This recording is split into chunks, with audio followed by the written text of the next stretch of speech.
Even कि उन्होंने क्या किया और क्यों उनको याद करना जरूरी है। हमें पता होना चाहिए हमारे महापुरुषों के बारे में कि कितनी कुर्बानियों के बाद, कितनी तशद्दुद के बाद ये आज़ादी मिली है कि हम लोग खुल के यज्ञ कर पा रहे हैं। वरना अंग्रेज़ों ने तो इस पर भी बैन लगाने से कोई कमी कसर नहीं छोड़ी थी। उनका बस चलता तो वो सारे मंदिरों पे ताला लगवा देते, सारी पूजा पाठ बंद करवा देते। साल 1924 में ब्रिटेन के पीएम थे, क्या नाम था उनका? ब्रिटेन के पीएम कोई नाम था क्या?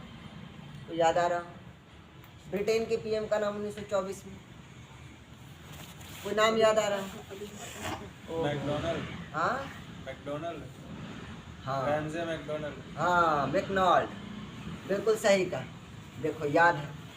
तो रैमजे मैकडोनल्ड ब्रिटेन के पीएम, मतलब उस देश के पीएम जिस देश ने हमारे देश को गुलाम बनाया, जिस देश ने लगभग आधी दुनिया को गुलाम बना रखा था। कहते हैं अगर इस देश में ब्रिटिश का सूर्य अस्त हो रहा है तो उस देश में ब्रिटिश का सूर्य उदय हो रहा है। उनका सूरज कभी डूबता ही नहीं, वो ये कहते थे। तो ब्रिटेन के पीएम ने 1924 में लिखा कि यदि कोई मनुष्य, यदि कोई व्यक्ति प्रभु यीशु मसीह का चित्र बनाना चाहता है, आजकल बड़ी लहर चली हुई है प्रभु यीशु मसीह की, क्रिसमस की। हमारे जो हिंदू भाई हैं, ईसाई भाई हैं, सभी बहुत मिलकर बड़े चाव से मनाते हैं। मनाना चाहिए, हमारा देश है, अनेकता में एकता का भाव है, अच्छा है, होना चाहिए, कोई दिक्कत नहीं है। तो 1924 में रैमजे मैकडोनल्ड ने लिखा कि यदि दुनिया का कोई व्यक्ति प्रभु यीशु मसीह का चित्र बनाना चाहता है तो वो स्वामी श्रद्धानंद जी को, ये तस्वीर लगी पड़ी है यहाँ पे, आप देख सकते हो, फोकस कीजिएगा कैमरा में। तो स्वामी श्रद्धानंद जी को अपने सामने खड़ा कर ले और इनकी ही तस्वीर बना ले। इसका मतलब समझ रहे हो? मतलब आधी दुनिया को गुलाम बनाने वाले देश का पीएम हमारे देश के भगवाधारी, सन्यासी, आचार्य, वैदिक ज्ञाता, आर्य नेता स्वामी श्रद्धानंद जी के बारे में कह रहा है कि इनको आप अपने सामने खड़ा करके हमारे भगवान की तस्वीर आप बना। सोचो कितनी बड़ी बात कह रहे हैं। और क्या उसने इतनी बड़ी बात यूं ही कह दी होगी? इन्होंने ऐसे काम किए। हमने लास्ट में कहा ना, वो काम किया उसने, लास्ट में कहा हमने वो काम किया उसने। कौन कौन से काम मैं गिनवाने जा रहा हूँ, अब थोड़ा गिनवाने जा रहा हूँ, पता लग जाएगा कौन कौन से काम। हमारे देश में एक अंग्रेज अधिकारी आया था 1902 से पहले, उसका नाम था लॉर्ड मैकाले। जीतू भाई साहब बैठे हैं, पता होगा लॉर्ड मैकाले। एजुकेशनल ऑफिसर, शिक्षा अधिकारी बनकर आया और उसने ऐसी शिक्षा व्यवस्था यहाँ पर करने की सोची, यहाँ ऐसी शिक्षा व्यवस्था देने की सोची कि भारत के नौजवान लड़के लड़कियों को, भारत के नौजवान पीढ़ी को हम ऐसी शिक्षा देंगे जिससे ये अपनी सभ्यता, अपनी संस्कृति को धीरे धीरे भूलना शुरू कर देंगे, उससे घृणा करना शुरू कर देंगे, अपनी संस्कृति को बिसरा के ये पूरी तरह से ब्रिटिश सरकार के प्रति लॉयल, वफादार हो जाएंगे, वफादार नौकर की तरह काम करेंगे, ब्रिटिश सरकार की हुकूमत में नौकरी करेंगे। और इसी सिद्धांत के चलते उन्होंने गुरुकुलों की मान्यता को कम करना शुरू किया और अपने स्कूल खोलने शुरू किए। और जैसा कि उनका पर्पस था कि अपने यहाँ के जो परंपराएं हैं, यहाँ की जो सभ्यताएं हैं, यहाँ की सभ्यता, यहाँ की परंपरा को घृणा के भाव से पेश किया जाए, उसमें नुक्ता कमियां निकाली जाए। आज भी आप लोगों को कुछ लोग कहते हुए मिल जाएंगे, रामायण तो जी काल्पनिक है, राम तो हुए ही नहीं थे, महाभारत तो काल्पनिक हुए ही नहीं।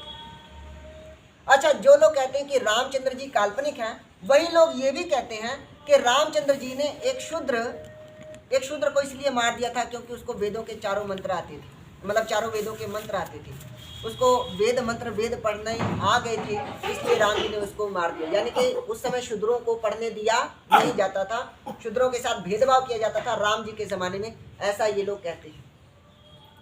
अब कोई पूछे इनसे कि एक तरफ आप कह रहे हो कि राम तो थे ही नहीं, ये तो काल्पनिक है, तो जब काल्पनिक है तो राम जी ने मारा किसको? जो इमेजिनरी है वो किसको मारेगा? तो जाहिर सी बात है ये कॉन्ट्राडिक्टरी बातें हैं। सोच कर बैठेंगे, विचारेंगे तो जवाब मिल जाता है कि हाँ ये बात गलत है, सिरे से ही गलत है। जिस राम ने शबरी के भिलनी के जूठे बेर खा लिए हों, वो किसी शूद्र के संस्कृत पढ़ने पर कैसे व्याकुल हो सकते हैं, कैसे नाराज हो सकते हैं? ये तो गर्व की बात है कि हमारे देश में नीचे से नीचे तबके का व्यक्ति भी वेद पढ़ रहा है, संस्कृत का उच्चारण कर रहा है, जिसे आज हम बिसरा बैठे, भूल बैठे। तो उसने ये नियम निकाला और स्कूल चलाने शुरू किए लॉर्ड मैकाले के टाइम में। तो उस समय स्कूलों में एक गाना गवाया जाता था, वही गाना गाते हुए एक लड़की आ रही थी और वो गाते गाते आ रही थी। जब गाते गाते वो अपने घर पहुंची तो वो क्या गा रही थी? वो बोल रही थी, ईसा ईसा बोल तेरा क्या लगेगा मोल, ईसा ही तेरा राम रमैया, ईसा ही तेरा कृष्ण कन्हैया। तो ईसा ईसा बोल तेरा क्या लगेगा मोल, ईसा ही तेरा राम रमैया, ईसा ही तेरा कृष्ण कन्हैया। ये गाना वो लड़की जब गाते हुए आई और ये गाने के शब्द जब पिता के कानों में पड़े तो पिताजी के तो कान खड़े हो गए कि हो क्या रहा है, ये क्या चल क्या रहा है, ये कहाँ जा रही है हमारी पीढ़ी, क्या इस प्रकार हम अपनी सभ्यता और विरासत को संभालेंगे। तो उन्होंने ठाना कि ना, अंग्रेजों की स्कूल, अंग्रेजों की शिक्षा पद्धति का बहिष्कार करके हमें अपनी गुरुकुलीय परंपरा को फिर से लाना होगा। उन्होंने अपने कुछ दो चार जो नामचीन लोग थे उनको इकट्ठा किया और कहा कि भाई बैठ जाइए देवी, ये सुनने का मौका बार बार नहीं मिलेगा, तो बैठ।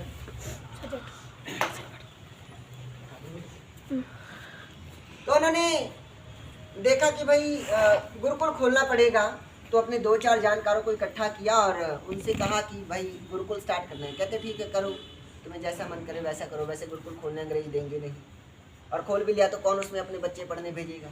तुम देख नहीं रहे आजकल ट्रेंड क्या चल रहा है, ट्रेंड क्या चल रहा है। उन्होंने कहा ठीक है। ये बंदा अकेले घर घर जाके दान मांगता था कि मुझे दान दे दो, गुरुकुल खोलना है। बेटा तो घर घर जाके दान मांगता था कि दान दे दो ताकि हम गुरुकुल खोल पाएं। लोगों को लगा कि यार वैसे मजाक कर रहे हैं, अंग्रेजों से टकराएगा, ये खुद सन्यासी है, अंग्रेजों से टकराएगा। बताओ, अंग्रेजों से टकराए, एक बार जेल में डाल दिया ना तो सारी गुरुकुल वाली हवा निकल जाएगी। तो लोग कम दान देते थे, उनको भरोसा नहीं था। इस बंदे ने देखा कि भाई ऐसे तो सालों लग जाएंगे दान इकट्ठा करने में। इसने अपनी जायदाद, अपनी पत्नी है इसकी, 3 बच्चे हैं, 2 बेटे 1 बेटा 1 बेटी, उनसे पूछा कि क्या मैं अपनी जायदाद लगा दूं गुरुकुल खोलने के लिए। कहते जी हाँ लगा दो, आप जो करोगे ठीक ही करोगे, वैसे भी आपने ही तो कमाया है। अंग्रेजों के ज़माने के वकील थे और पढ़े लिखे वकील थे और बड़े नामी वकील थे, बड़ा नाम था इनका। तो उन्होंने कहा हाँ ठीक है लगा दो, कोई दिक्कत नहीं, लगा दो। इन्होंने लगा दिया। जब लोगों ने देखा कि भाई इस बंदे ने तो अपनी जायदाद भी गुरुकुल खोलने के लिए लगा दी, तो लोगों ने दिल खोल कर दान दिया और जितना दान चाहिए था उससे कहीं ज़्यादा दान इकट्ठा हो गया। अब ज़मीन देखनी शुरू की, ज़मीन कहाँ पर ली? तो हरिद्वार में कांगड़ी नाम का एक गांव आता है। उस समय बड़े जंगल पेड़ बहुत हैं, अभी भी है। तो वहाँ जंगल पर्वत बहुत है, पर्वत और जंगली इलाका है थोड़ा। तो ऐसी जगह को उन्होंने पसंद किया गुरुकुल खोलने के लिए और उस जगह को खरीदा। अगर मैं नहीं भूल रहा तो पता नहीं 400 बीघा ज़मीन थी, पता नहीं कितनी थी, मुझे एग्जैक्ट याद नहीं है अभी। तो उन्होंने वो ज़मीन खरीदी और वहाँ पर एक घास फूस की झोपड़ी लगा के, पहले झोपड़ी में पड़ते थे, तो घास फूस की झोपड़ी लगाई, क्योंकि सारा धन तो ज़मीन लेने में चला गया, बिल्डिंग खड़ी करें इतना धन नहीं। तो झोपड़ी लगाई और उसमें बैठ गए उसको खोल के कि भाई हम पढ़ाएंगे, गुरुकुल कांगड़ी लिखा ऊपर, खुद बैठ गए पढ़ाने। भाई किसी ने बच्चे नहीं भेजे, किसी ने अपने बच्चों को नहीं भेजा कि हम इतने जंगल झाड़ में जहाँ इतने जंगली जानवर रहते हैं वहाँ कैसे भेजें। इन्होंने अपने दोनों बेटों को उसमें डाला और पहले उनको वहाँ पढ़ाना शुरू किया। जब उनकी शिक्षा पद्धति देखी कि बच्चे भोर में सुबह उठकर, जब हम लोग खराटे ले रहे होते हैं ना 7 बजे, 7:30 बजे, 8 बजे खराटे ले रहे होते हैं, वो बच्चे 4 बजे 4:30 बजे उठकर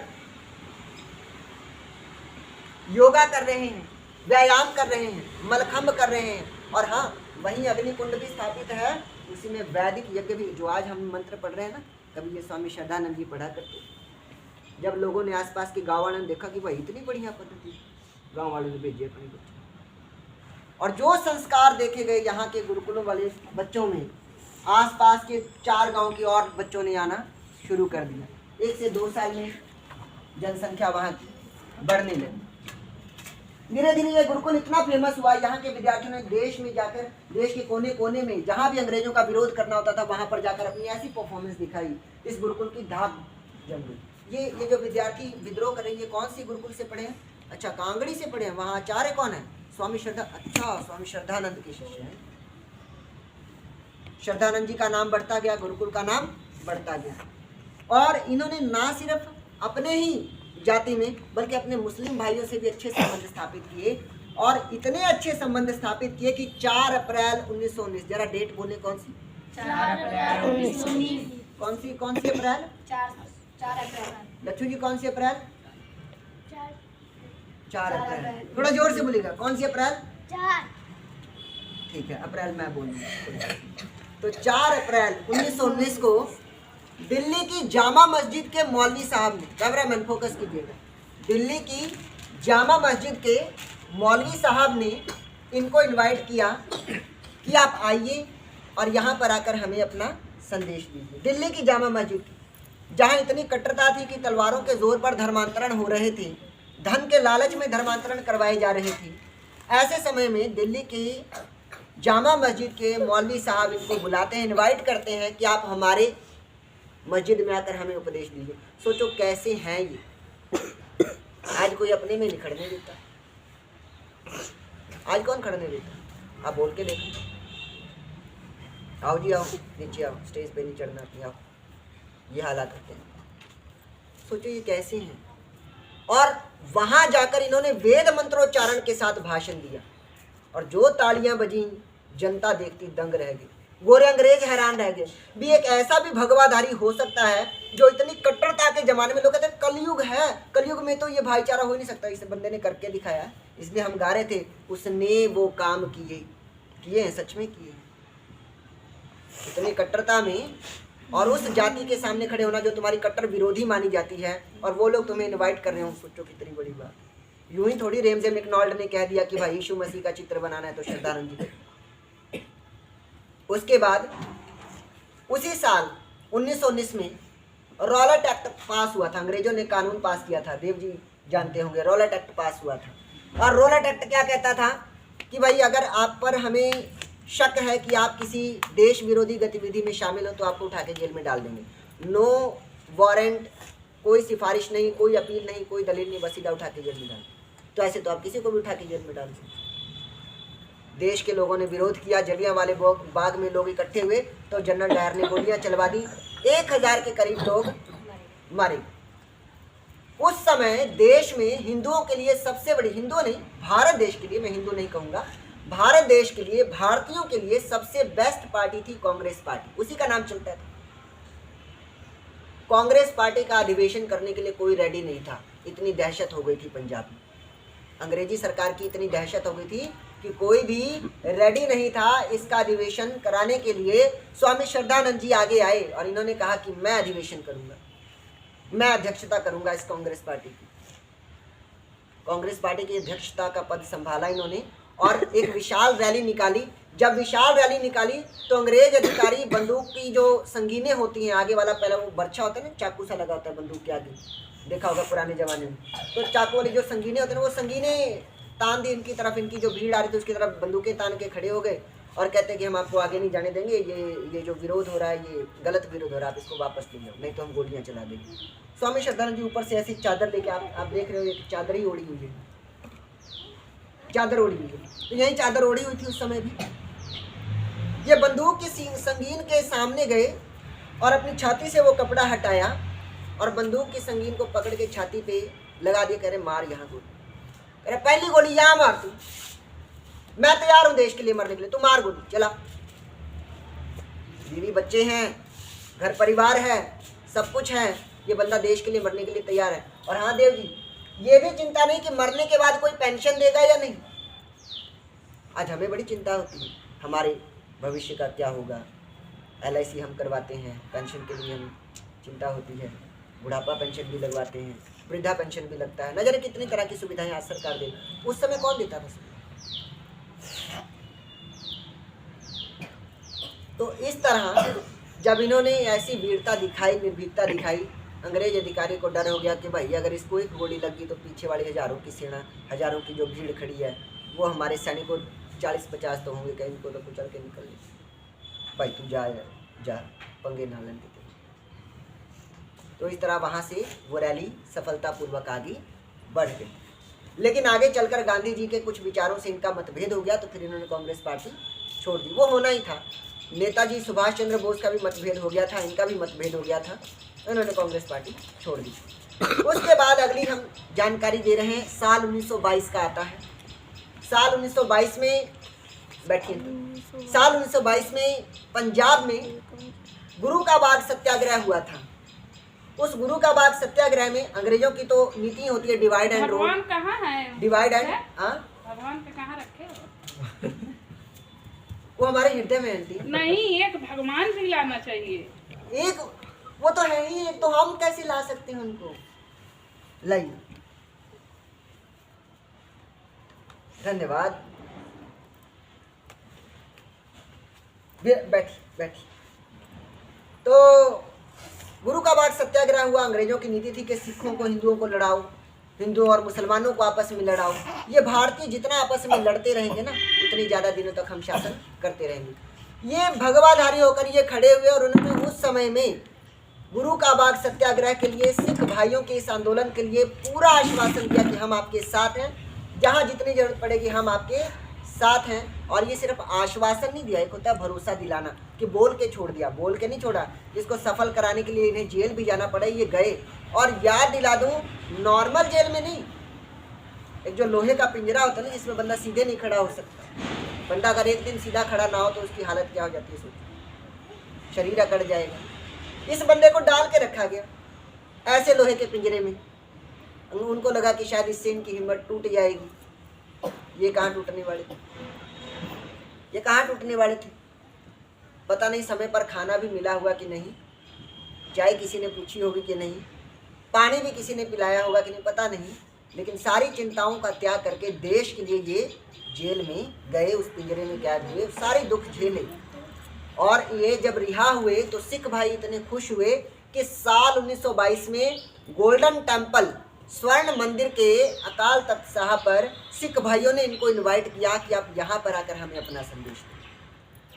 मतलब आज जो हम बलिदान दिवस मना रहे हैं ना, ये उस आचार्य के लिए मना रहे हैं जिसकी तारीफ खुद ब्रिटेन का पीएम, जो खुद एक क्रिश्चियन होगा, ब्रिटेन का पीएम इनकी तारीफ कर रहा है। और खुद मुसलमान मौलवी जी इनको इन्वाइट कर रहे हैं, मुस्लिम भाई इनको इतना चाहते हैं। और हमारे सिख भाइयों ने अकाल तख्त साहब पर इनको प्रवचन देने का सौभाग्य प्रदान किया। सोचो ऐसे आचार्य को आज हम बलिदान दिवस मना रहे हैं, तो छोटा मोटा बलिदान ही था। अगली कहानी हम बता दें, हमारे ही देश में हमारे जो ब्राह्मण रहे हैं, छुआछूत का भेदभाव बहुत देखा हम लोगों ने। उस समय भी बहुत ये नीच जाति के हैं, ये उच्च जाति के हैं, ये इनको अगर छू लिया तो बड़ा यो हो पता नहीं क्या ही हो जाएगा, ऐसा वो फैलाते थे। ये स्टेज पर खड़े हुए और स्टेज पर खड़े होकर बोलते हैं सबके सामने बिना डरे, जिसको दुश्मनी मोल लेनी है दुश्मनी मोल ले लो, मारना है मार दो, जो करना है कर दो, तुम जो उखाड़ सकते हो उखाड़ लो इनका। स्टेज पर खड़े होकर बोल रहे हैं कि ब्राह्मणों सुधर जाओ, ये अंधविश्वास फैलाना बंद करो, छुआछूत का भेदभाव मिटाना बंद करो, नहीं तो एक दिन ऐसा आएगा जब ये सारे अछूत लोग तुम्हें छूते रहेंगे और फिर तुम बचते रहना जहाँ तक तुम बचो। मतलब इस तरह उन्होंने समझाने का प्रयास किया कि छुआछूत के भेदभाव को हटाओ। और एक और प्रथा थी उस समय, मैं आपको बता दूं, एक और प्रथा थी, जो भी हिंदू से किसी और धर्म में चला जाता था, किसी भी और धर्म में चला जाता था, और अगर वो दोबारा वापस सनातन में आने चाहता था, तो हमारे ब्राह्मण लोग, हमारे अपने पंडित लोग, जो किसी एक भगवान को, जैसे आंटी जी कह रही हैं कि एक भगवान जी भी रखें, वो किसी एक भगवान जी को रख के एक स्थान पर उनकी पूजा पाठ करते होंगे और वहाँ से सारा चढ़ावा भी चढ़ाते होंगे। करा ऐसे ब्राह्मणों ने कभी आने नहीं दिया, कहते ना तुम नहीं आ सकते, तुम अशुद्ध हो, अशुद्ध हो। अभी भी ऐसे ही हैं। वो अभी भी है, अगर तुम अशुद्ध हो। नहीं, वो ना गांव में कथा कहते हैं पंडित जी, तो जो है वो चना मिर्च जरूर बनाते हैं थोड़ा से, ठीक है, चाहे और कुछ करे या ना करे, चना मिर्च जरूर बनाते हैं।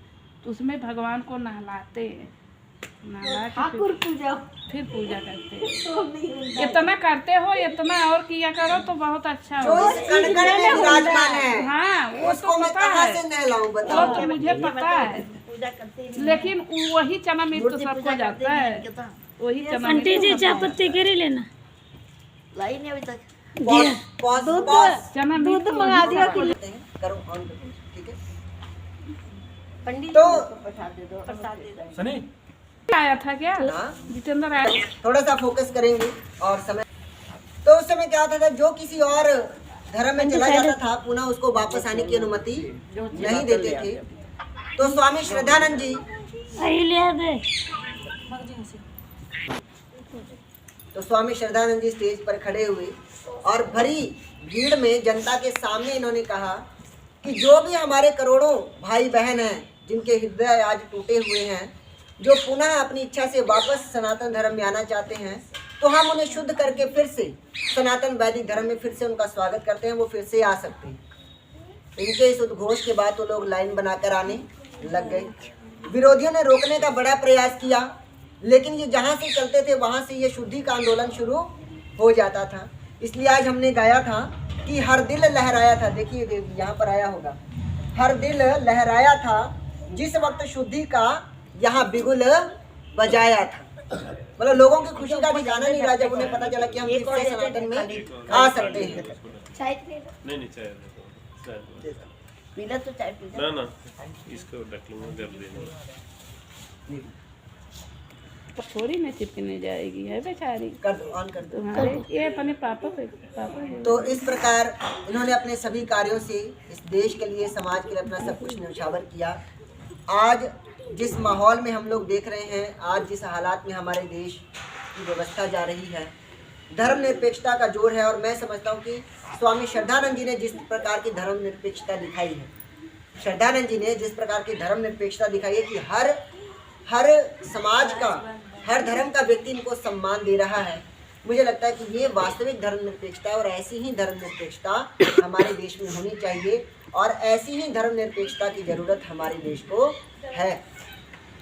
इन्होंने अच्छे काम किए, लोग लगातार सनातन वैदिक धर्म की ओर मुड़ने लगे, पुनः यज्ञ करने लगे। कल तक जो हवन करना छोड़ चुके थे, जिनके लिए वेद पढ़ना भी दूभर हो गया था, इनकी बदौलत वो फिर से यज्ञ कर सकते थे और फिर से वेद मंत्रों का उच्चारण कर सकते थे।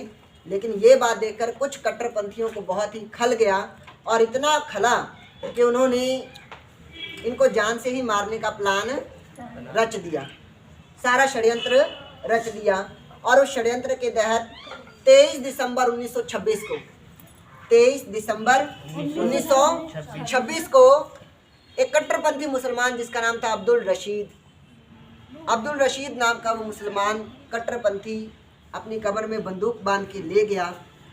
और उस समय स्वामी श्रद्धानंद जी अपने कमरे में विश्राम कर रहे थे, बीमार थे थोड़े, वो अस्वस्थ थे। ऐसे में वो जाता है और उस कमरे में जाकर 3 गोलियां मार के स्वामी श्रद्धानंद जी को शहीद कर देता है। तन मन धन सब कुछ वार दिया इस देश के लिए, उस आचार्य का बलिदान है। और ऐसे ऋषियों को, ऐसे त्यागियों को, ऐसे तपस्वियों को आज अगर हम याद नहीं करेंगे तो याद रखना आने वाली पीढ़ियां हमें माफ़ नहीं करेंगी। वो कहेंगी कि हम भी देश के लिए क्यों करें। स्वामी श्रद्धानंद जी ने देश के लिए सब कुछ न्यौछावर कर दिया, जब उनका हम लोग याद नहीं रख सके। महर्षि दयानंद जी ने सब कुछ लगा दिया, सारा जीवन ही लगा दिया, उनको हम याद नहीं रख सके। भगत सिंह ने सब कुछ लगा दिया, महाराणा प्रताप ने सारी जिंदगी अन्याय और अत्याचार के विरुद्ध लड़ाई लड़ी, उनको हम याद नहीं रख सके। तो सोचो फिर हमारी भक्ति का क्या लाभ है। वो भी भक्त है जो एक मूर्ति के सामने बैठकर उसकी पूजा कर रहा है, आराधना कर रहा है, आरती कर रहा है, वो भी भक्त है। और एक भक्त ये भी है, ये ऐसी भक्ति कर रहा है जिससे सारे देश को फायदा हो रहा है। और वो बंदा ऐसी भक्ति कर रहा है जो सिर्फ अपने के लिए ही आधारित है। कैसी भक्ति श्रेष्ठ है और कौन सा अच्छा है आपके लिए, ये आपने देखना है। क्योंकि आज आप जो फैसले लोगे उसका असर आने वाले समय में आपको दिखाई देगा। इन्हीं सब भाषणों के साथ, इन्हीं सब बातों के साथ मैं आज की इस वाणी को विराम देता हूँ। एक बार सभी बोलेंगे, बोलो स्वामी श्रद्धानंद महाराज की जय।